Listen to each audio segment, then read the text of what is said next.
सबसे पहले प्रोफेसर आदिल नजम साहब, मैं आपकी तरफ आता हूं।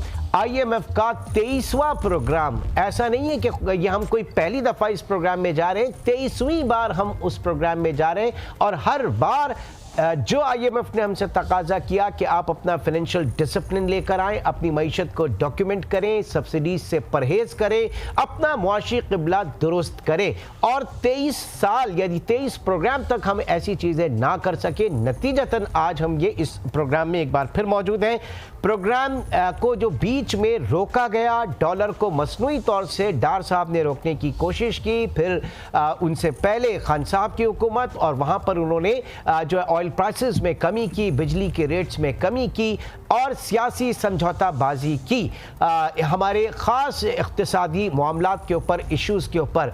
ये रियासत पाकिस्तान के लिए ये जो सियासी तौर पर हम समझौताबाजी करते हैं, पॉलिटिकली कॉम्प्रोमाइज़ करते हैं हार्डकोर इकोनॉमिक डिसीजंस के ऊपर, ये कितनी नुकसानदेह रियासत पाकिस्तान का और पाकिस्तान की अवाम का इससे कितना बड़ा नुकसान होता है? प्रोफेसर साहब।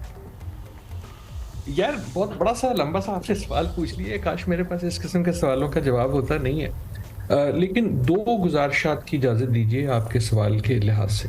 और इसमें देखें, परसेप्शन की भी बहुत बात होती है। आपने जो पहला जुमला बोला कि IMF की वजह से तूफान आएगा, मुझे समझ आता है, अच्छी हेडलाइन है और ये वो इस पे, लेकिन दो मेरे इतराज़ात होंगे। पहले ये कि तूफान आएगा नहीं, तूफान आ चुका है। बिल्कुल ऐसा नहीं है कि अभी कोई सब भला चंगा है और अगर IMF ने आपने ये कर लिया तो कल कुछ बहुत बुरा हो जाएगा, ऐसा तो बिल्कुल नहीं है। आप वहां बैठे हैं, अगर ऐसा है तो मुझे भी बता दीजिए। नहीं, तो सर वो जो प्रोग्राम की कंडीशंस है, क्या इसकी वजह से और ज्यादा तुंदी आएगी? बिल्कुल। दूसरी चीज जो मैं गुजारिश करूंगा और वो अहम है कि ये IMF की वजह से नहीं आएगा। मैं IMF को डिफेंड नहीं कर रहा, मैं बहुत अरसे से IMF का क्रिटिक हूं और मेरे ख्याल में IMF हैज फेल्ड, लेकिन इसका ये मतलब नहीं है कि कसूर हमारा नहीं है। तूफान जो आया है और जो आएगा वो पिछले 75 साल और खुसूसन कई पिछले सालों में, पिछली दिहाइयों में जो हमारी गलतियां हैं, जो हमारी कोताहियां हैं, जो हमारी सियासत का जो डिविजन्स हैं, उसकी वजह से, जो हमारी इकोनॉमिक मिसमैनेजमेंट है, उसकी वजह से हम मसाइल में पड़ते हैं।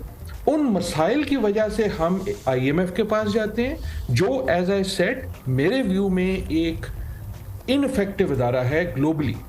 इसीलिए मुल्क आफ्टर मुल्क आफ्टर मुल्क जिसको IMF सपोजिटली हेल्प करता है, उसकी हेल्प नहीं हो सकती। लेकिन कसूर उन ममालिक का है, कसूर उस सियासत का है, कसूर उस बैड पॉलिसी का है, कसूर आपने बिल्कुल दुरुस्त कहा उस बैड इम्प्लीमेंटेशन का है कि 23 बार हमने वादे किए, 23 बार हमने उन वादों पे पूरा हम नहीं उतरे। 23 बार शायद अगर हम पूरा उतर भी जाते तो सारी चीजें हल ना होती, लेकिन 23 बार ऐसा हुआ कि हमें अपनी इकोनॉमी के मैनेजमेंट में इस हद तक हमने गलतियां की कि हमें IMF के पास जाना पड़ा। अब छितर आप खाएंगे, क्योंकि और अगर छितर नहीं खाएंगे तो और क्या होगा? सही है, बिल्कुल सही। लेकिन सर ये मुझे बताएं, आपने कहा कि IMF का भी फेलियर है, तो वो किस तरह से, आप मजीद थोड़ा सा एलाबोरेट कीजिएगा कि ये दर मुल्क इस वक्त IMF में जाने के बाद निकल नहीं पा रहे हैं। मैं कई सालों से और खुसूसन इस पिछले 2-1 साल में IMF एज एन इंस्टीट्यूशन, इसका पाकिस्तान से ताल्लुक नहीं। IMF तक ऐसे ममालिक हैं जो डिफॉल्ट के दहारे, तकरीबन 20 से 30 तक ऐसे ममालिक हैं जो डिफॉल्ट के दहारे पे खड़े हैं। तो then the world should be, Pakistani world should be asking IMF के, यार तुम्हारा तो एक ही काम था कि ग्लोबल फाइनेंशियल स्टेबिलिटी लाओ, हमारे पास तो और कोई काम ही नहीं है ना।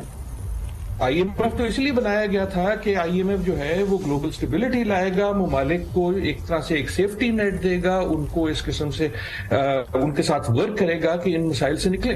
तो थोड़ी सी मेरे ख्याल में जो अकाउंटेबिलिटी है IMF की भी होने वाली है। ठीक है, बिल्कुल।